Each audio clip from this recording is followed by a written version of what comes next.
finally going to make another hoodie jumper from the pattern that I made, which was from this. So, give you a quick little look at it. I get my book and I will show you what I did. So I just got one of my hoodies that is, I call oversized, and I laid it out and I took measurements from all over it and wrote them down in my book, which is, I'm going to call it my pattern book. So I just did a rough sketch of what I kind of wanted the end result to be, and these are just all the measurements that I either took or altered to basically cut out on then a piece of material. So with these measurements, I then laid my material out and then put the pins out at the measurements that I made and cut away. From that, I didn't make the original pattern pieces. So this was before the pattern. I made this and I was happy with most of it. It ended up being a little bit too close fitting, so it's a little bit tight to get on over the chest and off. But I actually do really like it. And with the next version, I just made it a little bit wider. So the pattern that I made from that, I've actually cut out my pattern pieces from my wrapping paper, and they are the altered version of this. So I've added more room to the sides and maybe I changed the neckline or the shoulders just a little bit.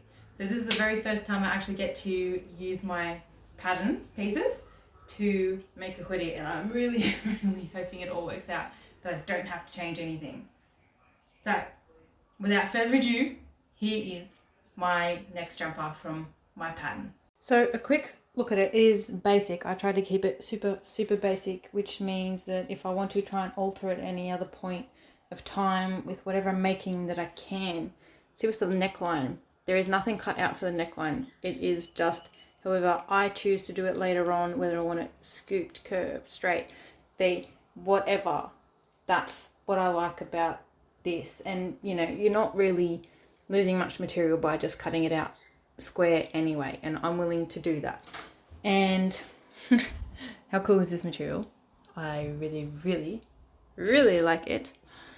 It is also directional, which means I'm going to do my best to try and make it line up ever it has to line up, but I'm gonna have to place this on the fold, which means it's got to go this way. So I need to just cut out 2 of these, and then the sleeves and waistband, etc.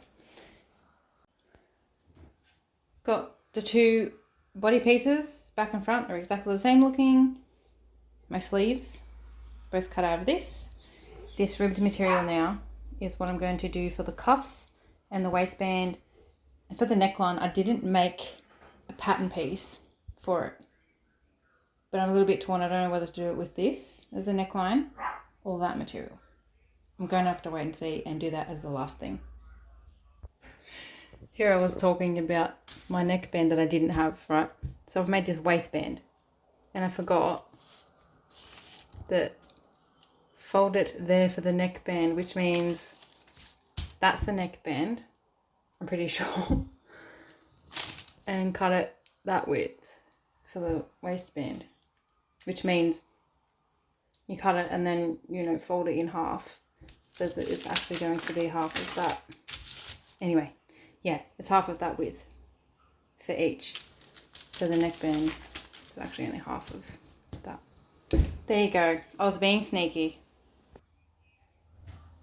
Alright, I decided that I'm going to try and do the neckband out of this stuff and not this check type material. I think it will look fine, but yeah, since I found my pattern and I had it out, I just cut it out anyway, so I will be doing that. So my first attack to this, I think I'm going to do the sleeves first. As much as I did make this pattern, it's not like oh, here's a step-by-step process of it. This is I have a basic understanding of how things kind of go together, so I just know that the sleeves have to go stitched together, and then you stitch them to the bodice, but I have to do the bodice before I put them on, so the basics I get. So I'm just going to stitch along the side seams of the sleeves, because unlike last time with my first jumper that I did, I cut these out accidentally as 2 pieces per sleeve because I didn't put it on the fold. But this time I've put it on the fold, so I don't have to have 2 stitch lines, like one on each side. So these will go together first, then I think I might put the cuffs on the end, and then I will join the 2 bodice pieces and mark out where the sleeves go on them.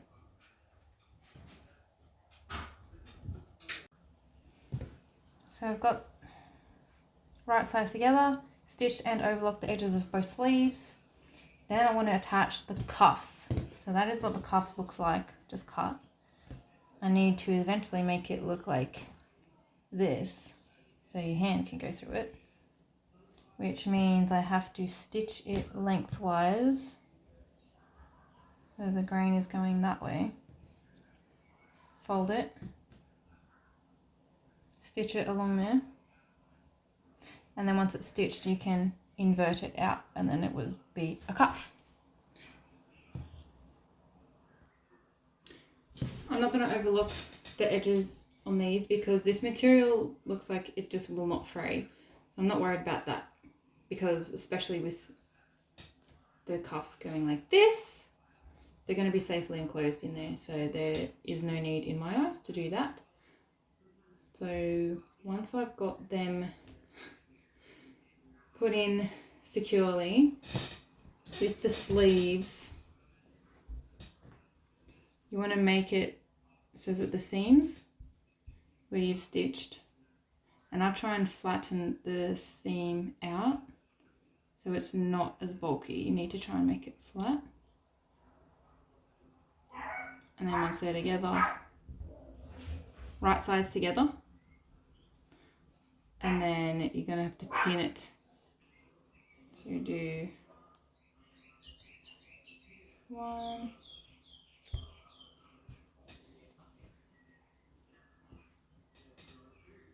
don't forget it is stretchy.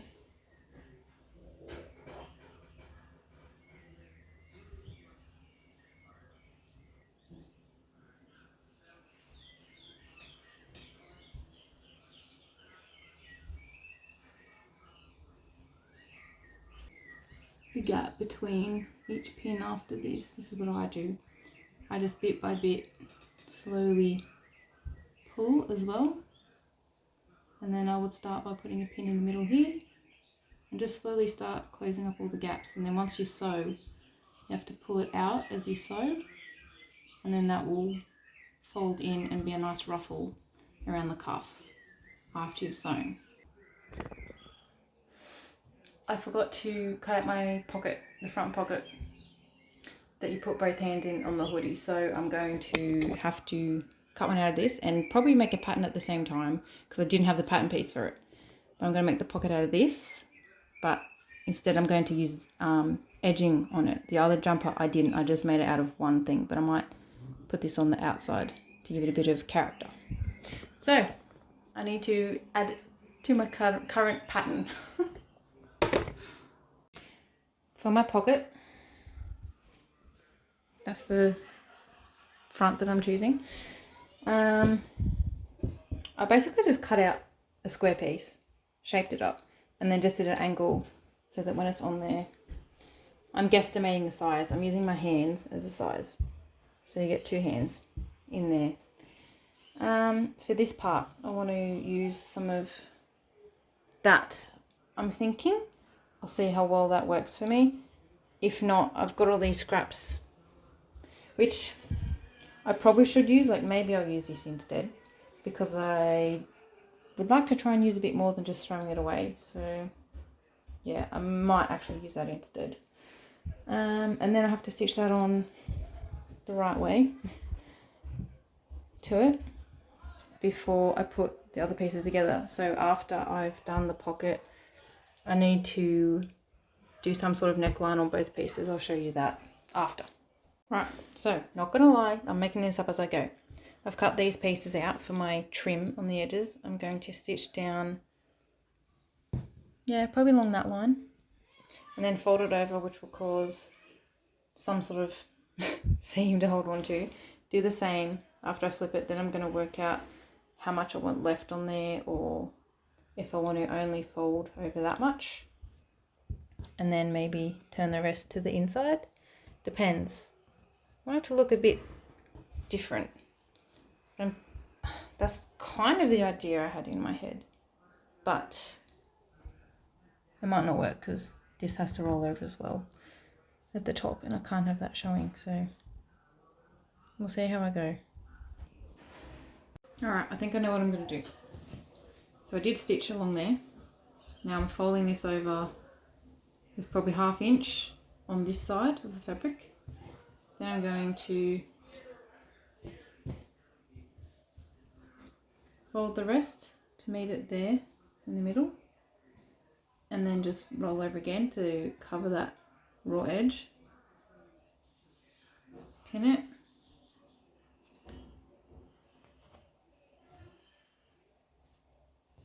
And then I will stitch it from this side and remove the pins back on the other side. And then hopefully after that, this won't be too bulky. I will have to trim this bit so it's straight. And then I'll just do a single roll to do on the inside of the pocket all the way around. Like just the top and the sides. So it will look like this on the outside. Let's see. These edges are quite bulky where the fold is. I'm just going to have to go slowly with the machine. I don't want to break another needle. I broke one the other day. The other night. 2 nights ago, I think. Cool. So the pocket's going here. I need to stitch it across the top. And then part way, I think I'll go from the bottom of this piece here all the way down on both sides, and then just do the bottom, and that's it. And I should be able to get my hands in through the tops that way. Should be. I only basted along the bottom because it's not super important to have a proper stitch there. It'll get fixed later. With this being the front, the neckline has to be a bit lower. So I'm folding in half.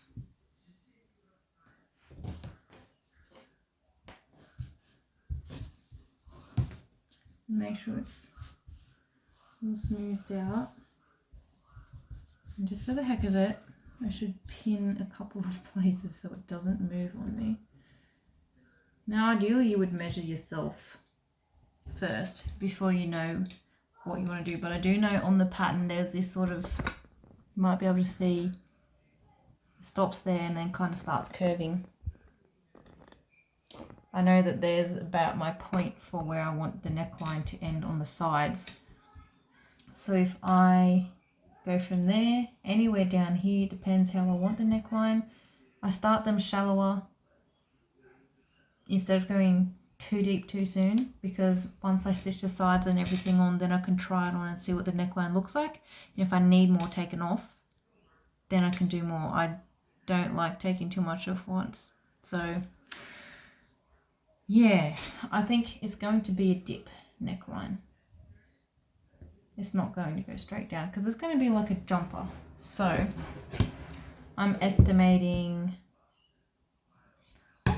there's a good start on the material because there's actually a line there. So with that, to that point, I'm going to kind of eyeball and then go on my way, and then just make the curve as I go, because this is how I work.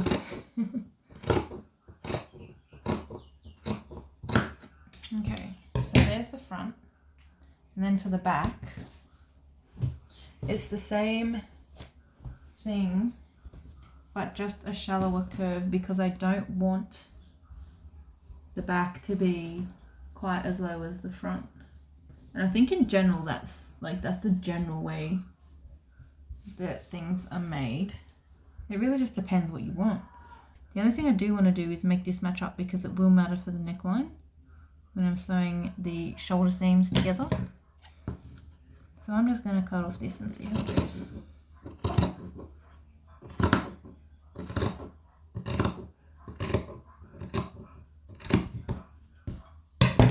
see how I did.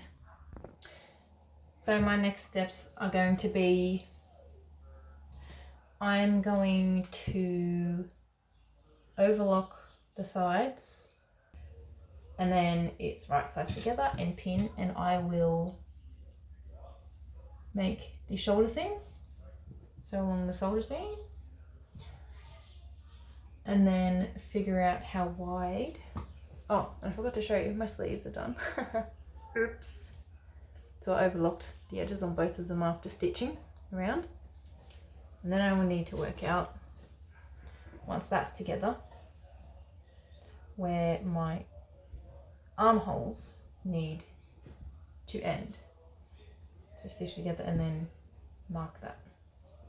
So yeah, overlocking time. Where my sleeves are going to start, which means now I will stitch from here down to there and leave that opening for that.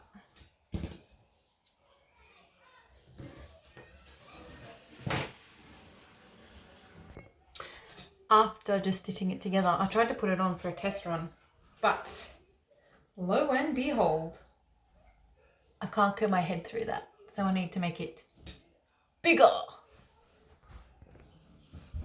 So here is how it's looking. The front, don't mind that. Back needs to go down a bit lower around the neck, be more curved. And the length is good. The width is good. It's looking all right. Just need to tweak that. I played and tweaked around after that with the necklines, and this is what I've ended up with. This is the front, that's the back. I'm happy with that. So the sleeves will be the next thing to go on. And then, wow, all that's left after the sleeves is to put the neckband on and the waistband. But anyway, I'm a bit over it today now, so I'm going to have to stop and get back to it hopefully tomorrow when I get back. See you then. It's 2 days later. I didn't get to it yesterday. So my first thing I did was finished my overlocking, which was up here. And then here, I probably should have done it earlier, but I stay stitched it. Now, as far as I know, the stay stitching just means you just do a normal stitch along basically the parts where you feel like if it's going to stretch at any time before you get to finishing what you're doing, you just stitch along there and it should keep it from stretching. That's what I am pretty sure that stay stitching is. So I did that. Now, my next thing is to join the sleeves, and it's, you put the right sides together, which is, you know, the normal thing. So after I join them, then I will overlock around, I think, the whole armhole instead of overlocking the sleeve first. I start with the seam there, line up with the bottom.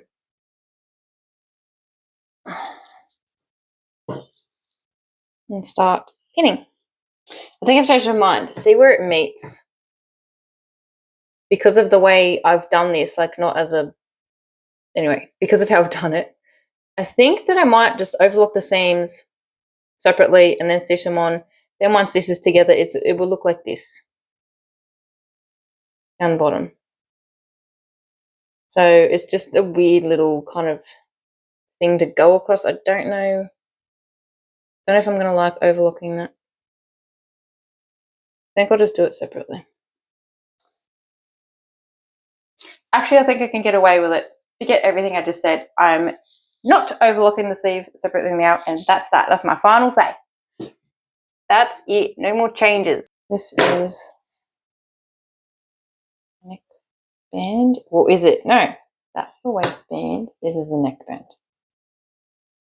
So like with the cuffs, I have to put the right sides together here. And then stitch down here. And then fold it right way out.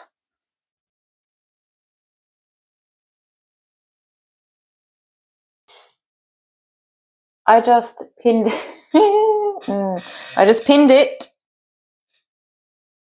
to the inside of the jumper. It's supposed to be pinned to the outside. Mark the middle. Pin the middle part here to the middle of the back of the jumper. And then make sure the center front meets up as well. So to get the center front to meet, there's the back. And I just do that, which makes the front.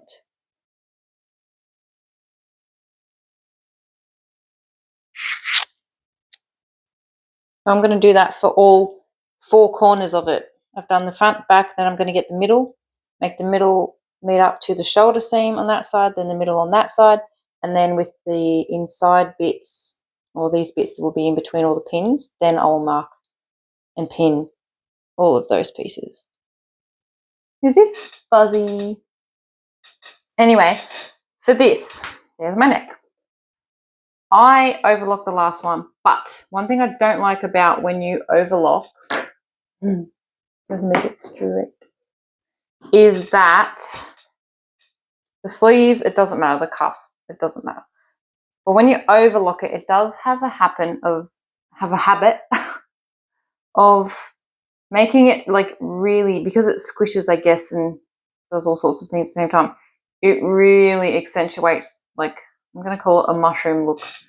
It just bows out quite a lot instead of being back to the tighter knit that it was. So it just flares out a lot more, kind of like a trumpet. And I don't want my neckline to end up like that. That's why I did stitch my other neckline the way I did, to try and avoid that, I think. So for the neckline, I'm going to try and make bias binding. It probably won't be true bias binding as in cut on the bias. I think I'll just cut it. Let's get back to that. So I'm going to do bias binding, which will cover this. It goes over the edge of this and you won't see anything. I don't have to overlock it because I stitch it down. It will literally be like a fold of material that you just, and then sew down on top. We'll give it a nice finish, and I'm hoping that the whole inside of the jumper will look much nicer and kind of like a bought one. And I don't know, I might do it for the bottom, depends what material I've got. So I'm going to use the material for the jumper.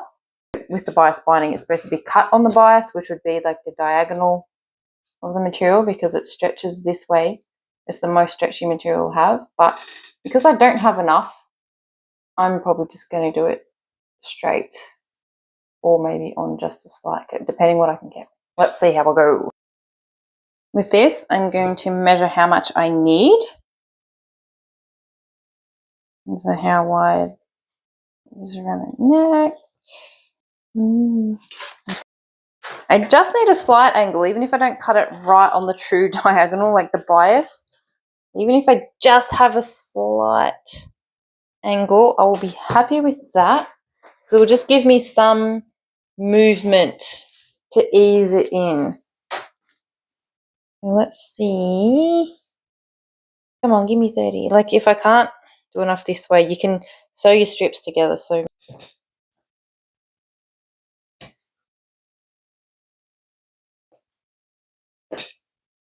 okay, I'm sure I can make that work. Got another one. Now, in order to try and do this right, I should try and iron it. I need to do these folds. I need to try and just iron it like that, at least. And then if I can, maybe iron over like that as well. I need to stitch these 2 halves together. And I think you need an angle, something like that on both ends, and then you meet them up and yeah, stitch them on an angle. I don't think you stitch bias binding like that with a blunt edge together. You need an angle. Right, so I think what you're actually supposed to do is stitch them at right angles. And I didn't feel that because I stitched it on and then I had to unpick it because it was wrong. So that was my right angled, well, eyeballing look at how I should be doing it. And it's much straighter. I can live with this. I'm just going to leave it like that. I don't want to unpick it again. So now I'm going to try and iron it.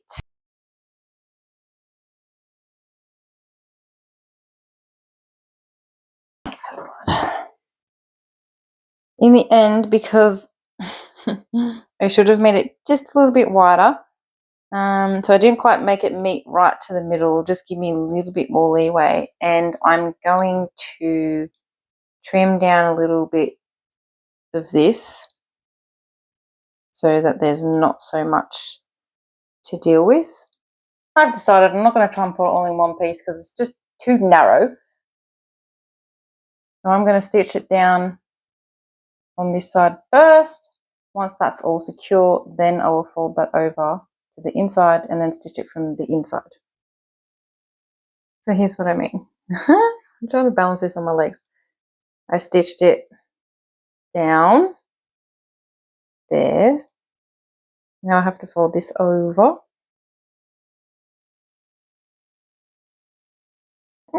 Trying to hold the camera up.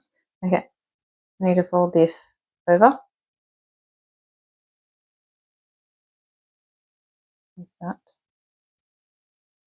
Making sure to keep that like that. And then stitch it.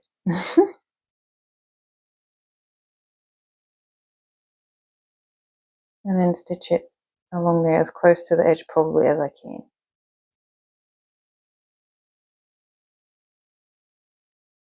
And that is what it looks like. Onto sewing the waistband. I finished the waistband. It's the same process again as the cuffs and the neckline, so I figured there was probably no point in showing you. I did just overlock it, and so I'm going to term this the nudibranch effect. It looks like a nudibranch, which is like one of those sea creatures that go woo like that, and they look like this on the edges of their little fin things. Anyway, it does that when I overlock it. I'm going to deal with it like this. I need to just trim off a few things like that. And then that's it. Like, it's finished. So time to invert it and show you what it looks like. Here it is. I actually designed this jumper style to have with high-waisted pants and shorts that I wear, so I actually want it to be up higher. I do still have to work on the neck stuff. I will get better, but I haven't really done many jumpers and other things playing around with necklines. So in the next one, I want to make the neckline just a bit smaller. I'm happy. Okay, here's the better look at the end result. Not completely happy with the neckline. I'll see what I'll do to try and fix it. I'm definitely doing something, but just the overall of how baggy it is. And in this next clip, I'm just going to show you the first one I did with a little bit better look. You can see how much closer it is. I do still like it though. I really do like it. It's a comfy jacket or jumper still, but just the difference with the sizing of it, how I changed it. I hope that they look good and not too terrible. I'll see you in the next one. Quick little edit before I finish the video. I had to do something with the neck because I didn't really completely like it. I did this instead. So I basically grabbed that, folded it over, stitched it underneath the top fold, and then I hand stitched just these little pieces to try and keep them down. But there we go. Now it looks good.